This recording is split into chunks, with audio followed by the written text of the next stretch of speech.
Good morning everyone, welcome to my YouTube channel physics addition.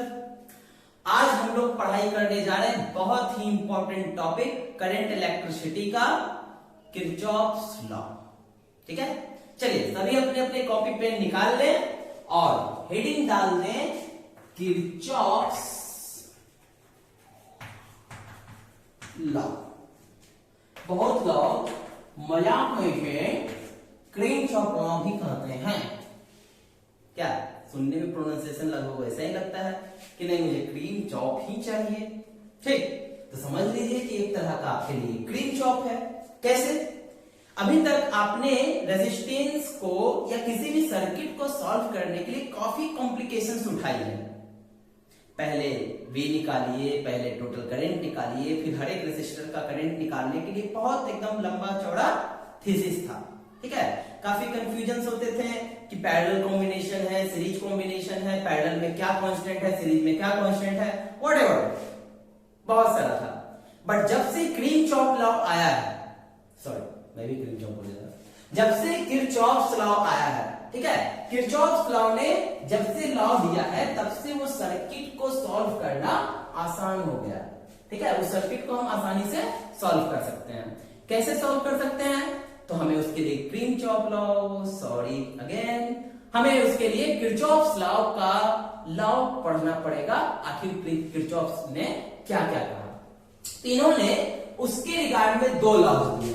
ठीक है, पहला first law बोलते हैं या फिर उसे किरचॉफ्स करंट लॉ कहते हैं, या फिर इसे जंक्शन रूल कहते हैं। ठीक है, कुछ भी नाम दिया जाए इसका मतलब है किरचॉफ्स का पहला लॉ है। ठीक है, इसे करंट लॉ भी कहते हैं, इसे जंक्शन रूल भी कहते हैं। क्या कहना है इस लॉ का कि at any junction, what do mean by junction? Lakhisarai is junction, क्यों लीजिए जंक्शन, दिस इज जंक्शन। नहीं, ऐसा नहीं कि किरचॉफ लॉ किसी जाकर के जंक्शन पर जाकर के शूट किया है। जंक्शन का मतलब होता है जहां पर हमारा वायर दो से अधिक मीन्स तीन। ठीक है, दो भी नहीं होना चाहिए, तीन। ठीक है, दो या दो से अधिक या तीन से अधिक जो भी है, ठीक है, एक साथ जहां पर आकर के मिलते हैं उसे हम लोग क्या कहते हैं? जंक्शन कहते हैं। ठीक, दो को भी कहा जा सकता है। ठीक है, लेकिन जंक्शन तीन ज्यादा अच्छा लगता है। ठीक, जैसे कि कोई भी जंक्शन जो होती है, स्टेशन के मायने में बता रहा हूं। ठीक है, जंक्शन का दर्जा उसे ही दिया जाता है जहां से तीन डायरेक्शन में कम से कम गाड़ियां चलती हो। ठीक है, तभी उसे जंक्शन कहा जाता है, तीन डायरेक्शन कम से कम। ठीक है, तो कम से कम तीन होने चाहिए। तो एट एनी जंक्शन, तो वो जंक्शन हमारा कहां पर होना चाहिए? सर्किट में। ठीक है, ये सर्किट में होना चाहिए, यानी कहीं भी जंक्शन उठा के नहीं ले लेना। ठीक है, the sum of all incoming current, the sum of all incoming current is equal to the sum of all out going current.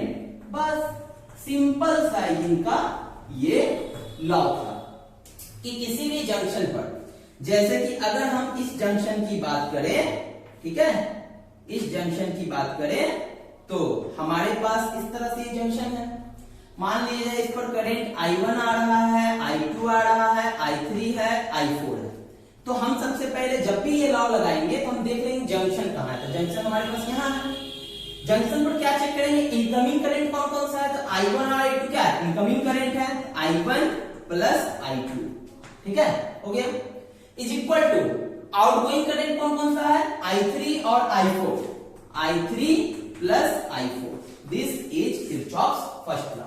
Simple, सबसे सिंपल है एकदम, कुछ करना ही नहीं है, बस डायरेक्शन देखना है करंट का। जंक्शन पर कौन करंट आ रहा है? लेफ्ट साइड, कौन करंट भाग रहा है? Right side. लगा करके इक्वल कर देना है। इसे ही हम लोग कहते हैं किरचॉफ्स का फर्स्ट लॉ। ठीक है, ये जो किरचॉफ्स का जो फर्स्ट लॉ है, बेसिकली ये डिपेंड करता है कंजर्वेशन ऑफ चार्ज पे। ठीक है, ये कंजर्वेशन ऑफ चार्ज का जो थ्योरी है उस पर बेस्ड है यही आपका Kirchhoff's law. Conservation of charge क्या था? चार्ज को हम लोग क्या कर सकते हैं, ना तो क्रिएट कर सकते हैं ना डिस्ट्रॉय कर सकते हैं, एक प्लेस से दूसरे प्लेस पर ट्रांसफर कर देते हैं।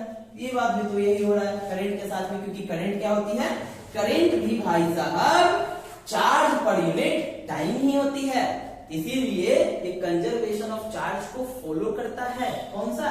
किरचॉफ्स का करंट लॉ, यानी कि KCL, Kirchhoff's current law, KCL।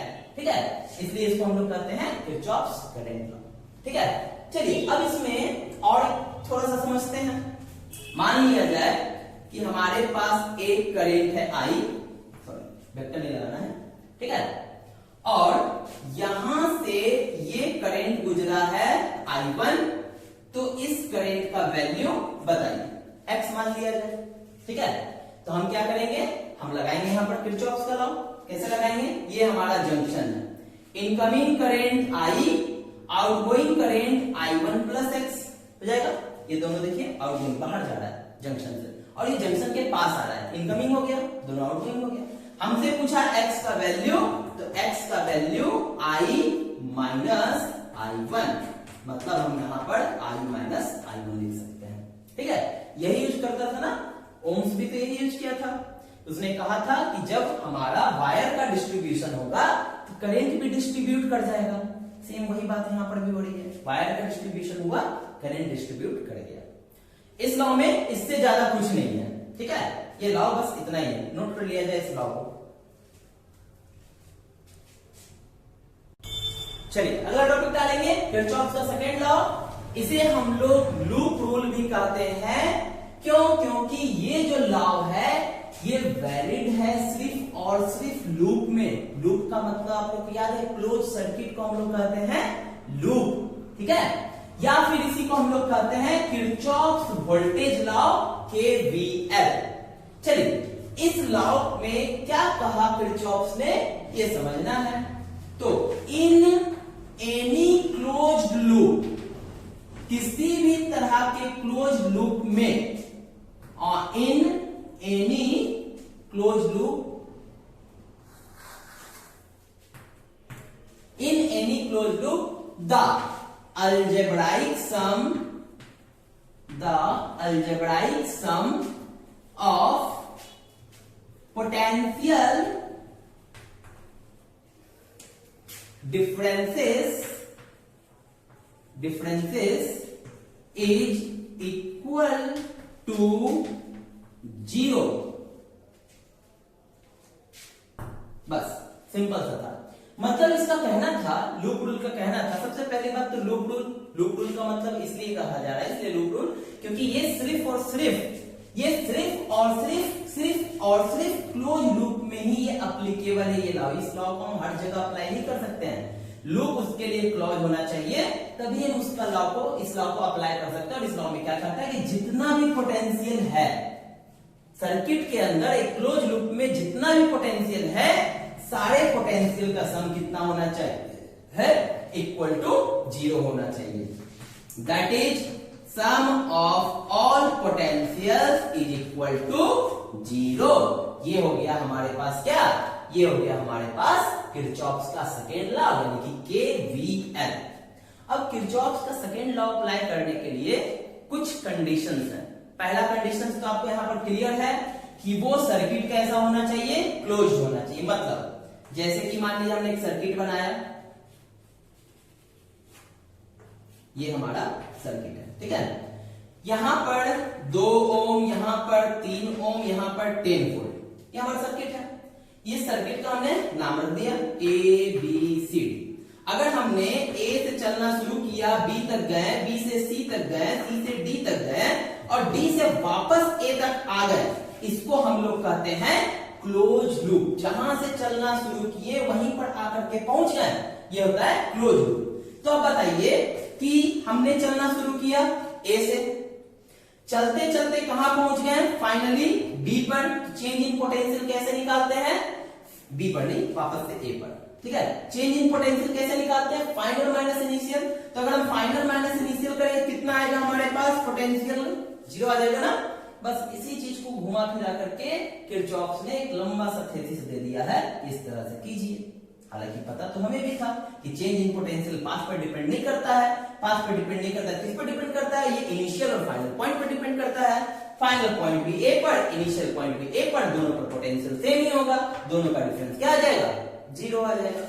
चाहे कान ऐसे पकड़े और चाहे घुमा करके किरचॉफ से पकड़े, ठीक है। इसलिए कहा किरचॉफ लॉ, लालच देता है ये, ठीक है, और इसी लालच में लोग फंसते भी हैं। चलिए एक चीज तो समझ में आया कि जब भी लगेगा लूप में लगेगा, और लूप किस तरह से लिखा जाएगा, एक तरह से इस तरह से लूप को लिखा जाता है, लूप को मेंशन जरूर करना है, ठीक है। अब क्या होगा कि कभी कभी सर्किट हमारा जो मिलेगा, नोट कर लिया आपने, इसको मिटा देता हूं। कभी कभी जो आपका सर्किट मिलेगा तो इस सर्किट में जरूरी नहीं कि सिर्फ एक ही लूप मिले, 2 लूप भी मिल सकते हैं, 3 लूप भी मिल सकते हैं, जितना चाहे उतना लूप मिल सकते हैं, ठीक है। तो हमने यहां पर देखा कि अभी हमने ए से बी सी डी इस तरह से ट्रेवल करना शुरू किया, ठीक है। ये कौन से डायरेक्शन में हमने ट्रेवल किया, हमने ट्रेवल किया क्लॉकवाइज डायरेक्शन, ठीक है। अगर हम चाहते हैं तो हम इसे एंटी क्लॉकवाइज में भी ड्रॉ कर सकते थे, एंटी क्लॉकवाइज भी चल सकते थे।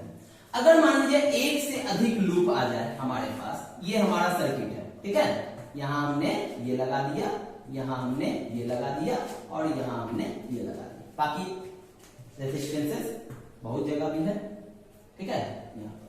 तो हमारे पास 2 लूप हो गए, 2 लूप हो गए। तो अगर हम पहला वाला लूप में क्लॉकवाइज लेते हैं तो दूसरा वाले लूप में भी क्लॉकवाइज ही लेना होगा, और ऐसा जो सोचते हैं बिल्कुल गलत है, ऐसा कभी, ठीक है। आप चाहें तो इसमें भी क्लॉकवाइज ले सकते हैं, इसमें भी क्लॉकवाइज ले सकते हैं, आपकी मर्जी। आप इसमें क्लॉकवाइज लिया, इसमें आप एंटी क्लॉकवाइज ले सकते हैं, आपने इसमें एंटी क्लॉकवाइज लिया, उसमें आप एंटी क्लॉकवाइज ले सकते हैं, उसमें आप क्लॉकवाइज ले सकते हैं। मतलब इसको कोई मतलब नहीं, आपने डायरेक्शन कैसे चूज किया, पाथ पर कैसे चलना है, वो आपका काम है, लूप खाली आपको सेलेक्ट करना है। अब आप उस लूप में चाहे क्लॉकवाइज जाए चाहे एंटी क्लॉकवाइज जाए, इससे फर्क नहीं पड़ता है। लेकिन हाँ, मेरे हिसाब से अगर आप मेरी बात माने तो हमेशा ध्यान रखिएगा, हायर पोटेंशियल से लोअर पोटेंशियल की तरफ भागिएगा, लूप हमेशा वैसे ही बनाइएगा, आपको आसानी होगी, ठीक है। वहां पर माइनस के केसेस कम आएंगे इसीलिए, ठीक है, और माइनस तो बहुत बड़ा गलती कराने वाला होता है, ठीक है। चलिए लूप में हम कोई भी डायरेक्शन ले सकते हैं, ये बात क्लियर हो गई। 2 बातें आप लोग समझ में आ गई होंगी। तीसरी बातें समझते हैं। तो मान लीजिए जाए हम अगर किसी सर्किट में, क्लोज सर्किट में अगर हम सेल को क्रॉस कर रहे हैं, यहां पर पोटेंशियल होता है ना, पोटेंशियल होता है यहां पर, ठीक है। अगर हम सेल को क्रॉस कर रहे हैं, ये हायर पोटेंशियल है, ये लोअर पोटेंशियल है, ठीक है, हायर पोटेंशियल और ये लोअर पोटेंशियल, ठीक है। तो अगर हम हायर से लोअर पोटेंशियल की तरफ जाएंगे तो हमारा जो पोटेंशियल का वैल्यू है वो रहेगा पॉजिटिव। हायर पोटेंशियल से कहां जा रहा है, लोअर पोटेंशियल की तरफ जा रहा है, ठीक है। तो ऐसे सिचुएशन पर इस पे हो जाएगा हमारा निगेटिव। क्यों ऐसा हो रहा है, क्योंकि हमारे पास पहले वोल्टेज था 10, लोअर पोटेंशियल की तरफ बढ़े, वोल्टेज है उधर 5, तो हम क्या कर रहे हैं, यहां पर पोटेंशियल ड्रॉप कर रहे हैं, पोटेंशियल ड्रॉप कर रहे हैं, जिसके कारण से यहां पर कौन सा साइन लेंगे, निगेटिव साइन, ठीक है, पहली बात। दूसरी बात, अगर मान लिया जाए हमारे पास इस तरह का सेल है और हम अपोजिट डायरेक्शन में भाग रहे हैं, मतलब लोअर पोटेंशियल से हायर पोटेंशियल की तरफ, ठीक है, ये हो गया लोअर वाला, ठीक, लोअर पोटेंशियल से हायर पोटेंशियल की तरफ। तो ऐसे सिचुएशन में क्या होता है, हमारा पोटेंशियल गेन होता है। दिस मीन्स यहां पर हम पोटेंशियल जो यूज करेंगे वो कैसा यूज करेंगे, वो प्लस के साइन में यूज करेंगे। इस सब बात को याद रखेंगे तभी आप केवीएल अप्लाई कर सकते हैं, ठीक है, बहुत इंपॉर्टेंट बात है। तीसरी बात, चलिए यहां पर हो गया। अब अगर मान लिया जाए हमारे पास किसी सर्किट में आई करंट फ्लो हो रहा है और ये रेसिस्टर R लगा हुआ है, तो V बराबर होता है I इंटू R, एक पोटेंशियल यहां भी क्रिएट होगा। तो अगर हम करंट के डायरेक्शन में फ्लो करते हैं, करंट कैसे जाता है, करंट जब भी जाता है तो हायर पोटेंशियल से लोअर पोटेंशियल की तरफ जाता है ना, इतना बात तो आपको पता है, प्लस से माइनस की तरफ जाता है ना, ठीक है। तो प्लस से माइनस की तरफ, हायर से लोअर की तरफ, हम उसी डायरेक्शन में जा रहे हैं, क्या हो जाएगा इसका साइन, इसका साइन हो जाएगा निगेटिव। देखिए हायर से लोअर पोटेंशियल की तरफ जब भी जाएंगे उसका पोटेंशियल निगेटिव होगा। यहाँ पर पोटेंशियल कितना आएगा, V बराबर निगेटिव IR, ठीक है।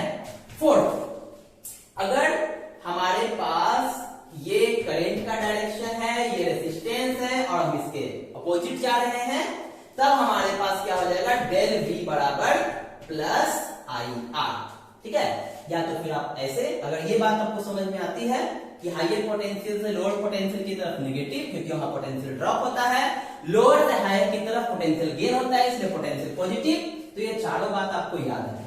नहीं तो शॉर्टकट भी है, सेल में प्लस से माइनस तो माइनस, प्लस से माइनस, माइनस से प्लस तो प्लस, ठीक है। करंट के केस में, रेजिस्टर के केस में अगर दोनों का डायरेक्शन सेम है निगेटिव, अपोजिट डायरेक्शन में पॉजिटिव, रिलेटिव वेलोसिटी का कंसेप्ट यहां पर याद रखेंगे, सेम डायरेक्शन में माइनस, अपोजिट डायरेक्शन में प्लस। इतनी बात आप लोग याद रखेंगे जब भी हम लोग केवीएल अप्लाई करेंगे, ठीक है। नोट कर लिया जाए। नोट करने के बाद हम चलते एक छोटे से क्वेश्चन से शुरुआत करते हैं ताकि आपको समझ में आए इसे अप्लाई कैसे करना है, फिर एक बड़ा क्वेश्चन करेंगे, ठीक है। चलिए, अभी मैंने जो एग्जांपल में क्वेश्चन सेव किया था उसी क्वेश्चन को लेके चलता हूं, ठीक है। ये था हमारे पास कितना, 2 ओम, ये था हमारे पास 3 ओम, ठीक है, और ये हो गया हमारे पास पोटेंशियल कितना था, 10 वोल्ट था, ठीक है।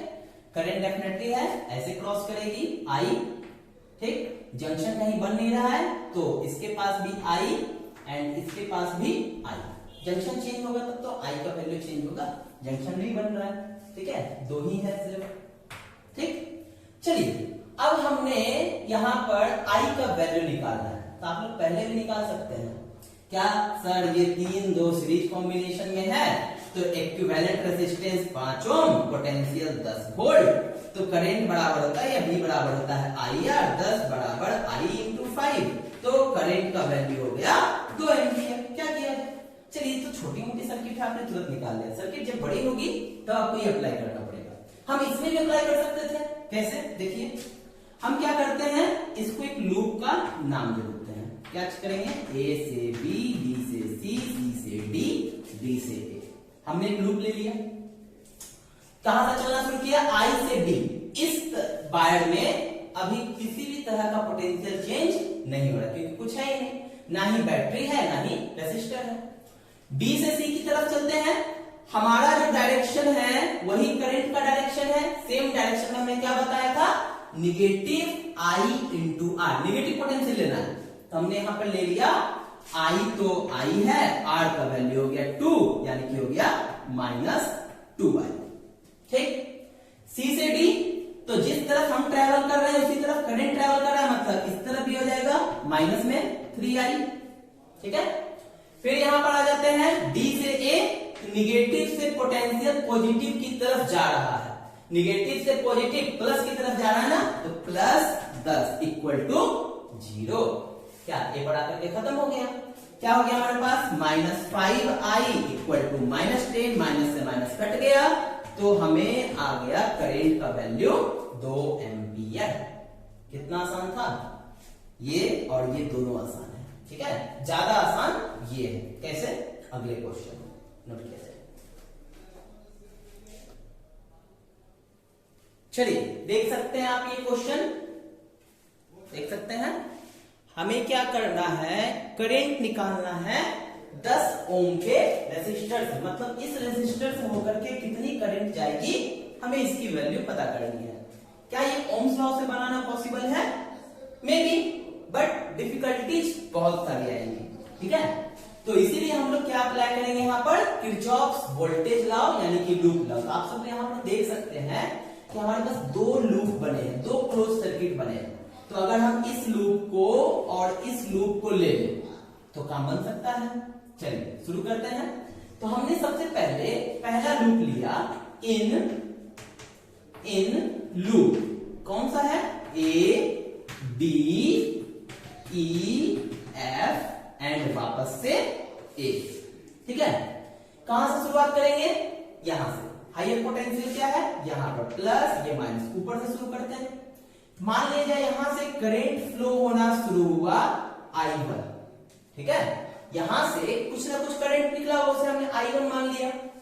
यहां आते के साथ तीन डायरेक्शन बढ़ रहा है, जंक्शन है, मतलब करंट डिस्ट्रीब्यूट होगा। मान लेते हैं ये I2 और नीचे चला गया I3।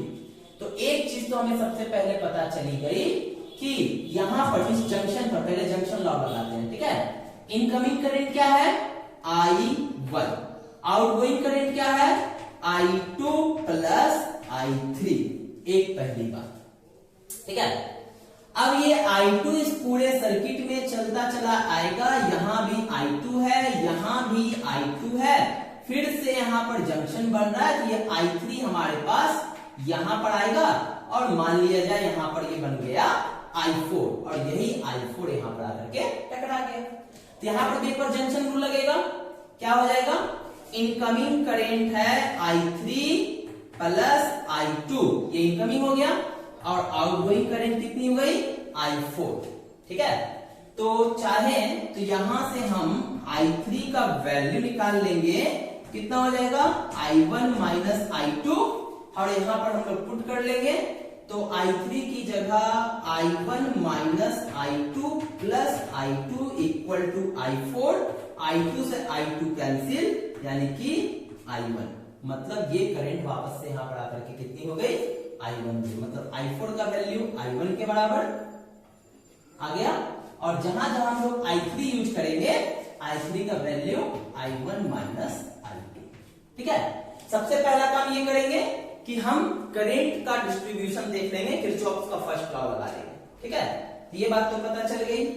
चलिए आगे बढ़ते हैं। हमने लूप लिया है ABC, ABE, FA। A से B कोई भी वायर नहीं है, B से E वायर में वायर है, लेकिन कोई भी तरह का यहाँ पर पोटेंशियल नहीं है। यहाँ पर पोटेंशियल चेंज हो रहा है। ठीक है, ये 40 नहीं है, ये 10 है। ठीक है, ये लूप हमने बनाया है, लूप। ठीक, ये 10 है। तो जिस डायरेक्शन में हम जा रहे हैं, करंट भी उसी डायरेक्शन में है, मतलब माइनस लगा देंगे। माइनस में V कैसे निकालते हैं? I इंटू R, मतलब 10I3। I3 का वैल्यू I1 माइनस I2। ठीक है, चलिए, जितना कम से कम करंट होगा उतना बनाना आसान होगा। इसे करंट का वैल्यू जंक्शन पर लगा करके छोटा कर देंगे। ठीक है, I3 और I4 चार वेरिएबल हो जाता है, इसलिए हमने दो वेरिएबल को हटा दिया। यहां से यहां तक पहुंच गए। फिर E से F तो लगता है कुछ है ही नहीं, कोई भी चीज नहीं है। फिर जब F से A की तरफ चलेंगे तो हमारा जो डायरेक्शन वही करंट का डायरेक्शन है। तो इसके पास, इस वाले रेसिस्टर के पास कितना करंट पहुंच रहा है? I4, और I4 का वैल्यू I1 के बराबर है, मतलब माइनस 2I1। ठीक है, ये हो गया। और यहां माइनस से प्लस सेल में क्या होता है? प्लस यूज करते हैं, यानी कि +5 के बराबर हो जाएगा।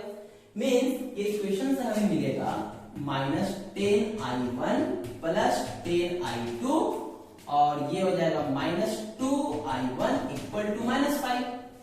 10 2 माइनस 12I1 प्लस 10I2 बराबर -5। यानी कि सीधा सीधे अगर लिखा जाए तो माइनस को कॉमन ले लेते हैं, 12I1 minus 10I2 equal to +5। Equation number 2 बना लिया हमने। ठीक है, चलिए एक लूप हो गया, दूसरा लूप लेते हैं। B से C, C से D, D से E और E से वापस B। ठीक है, ये सेकंड वाला लूप। B से C कुछ नहीं, C से D। तो यहां देखिए माइनस से प्लस की तरफ जा रहा है, मतलब प्लस में हो जाएगा 2 वोल्ट। जो डायरेक्शन में हम जा रहे हैं उसी डायरेक्शन में करंट जा रहा है, इसका मतलब हो जाएगा माइनस कितना? I इंटू R, कितना हो जाएगा? सिर्फ I2। ठीक है, इसको इसे गुना करेंगे। फिर D से कुछ नहीं है, E से B की तरफ। हमारा जो डायरेक्शन है, करंट का डायरेक्शन उल्टा है, यानी कि हम लोग लेंगे प्लस में कितना हो जाएगा? 10 इंटू I3 करंट यहां फ्लो कर रहा है ना, और I3 का वैल्यू कितना है? I1 minus I2 is equal to 0। यहां से इक्वेशन क्या निकल कर आएगा हमारा 2 minus I2 10I1 minus 10I2 equal to 0। ठीक है, यानी कि हमारे पास 10I1 minus 11I2 is equal to -2। ठीक है, अब हमारे पास दो इक्वेशन है, दो वेरिएबल है, दोनों को सॉल्व किया जाए। सॉल्व करने के बाद I1 I2 का मान निकलेगा। वो वैल्यू को हमें क्या चाहिए 10 ओम रेसिस्टर के थ्रू करंट चाहिए। तो 10 ओम रेसिस्टर के थ्रू करंट कितना जा रहा है I3, कैसे निकलेगा I1 माइनस I2 करके। तो I1 और I2 का वैल्यू निकलेगा, हम वहां से फाइंड आउट कर लेंगे। ठीक है, चलिए इसको सॉल्व किया जाए। नोट कर लिया आपने, नोट कर लिया जाए।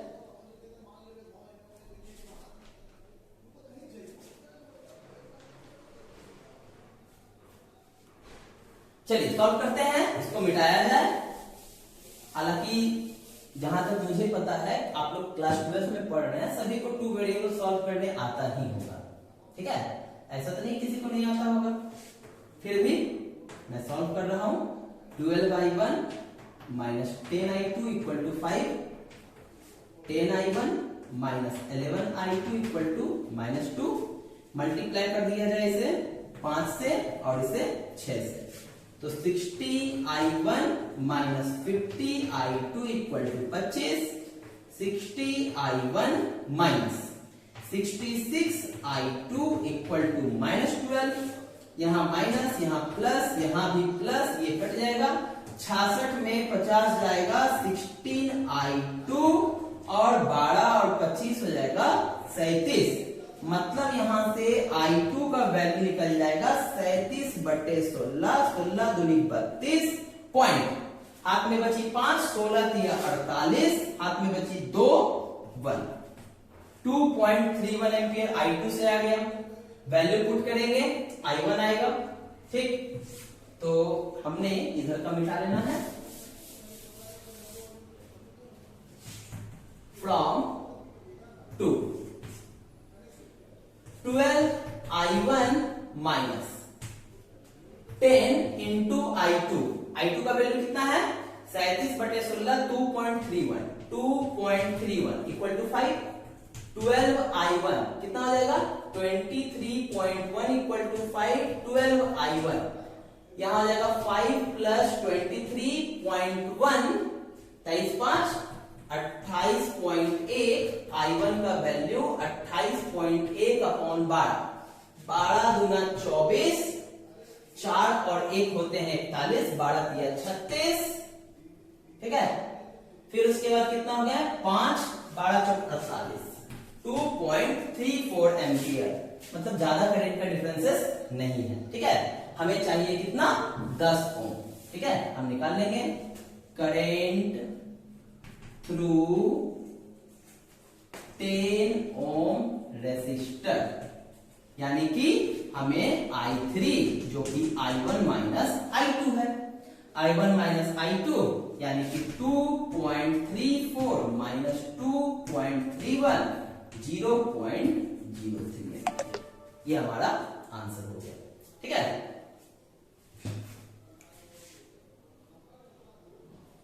तो आप लोग समझ गए होंगे कि किस तरह से हम क्या करते हैं, किरचॉफ्स का वोल्टेज लॉ, किरचॉफ्स का हमारा जो भी लॉ है, किस तरह से हम सर्किट में यूज करते हैं। आप लोग इसके क्वेश्चंस को करेंगे। ठीक है, और या तो कुछ और क्वेश्चंस मैं आपको प्रोवाइड करा दूंगा। ठीक, आप लोग पढ़ाई करते रहें।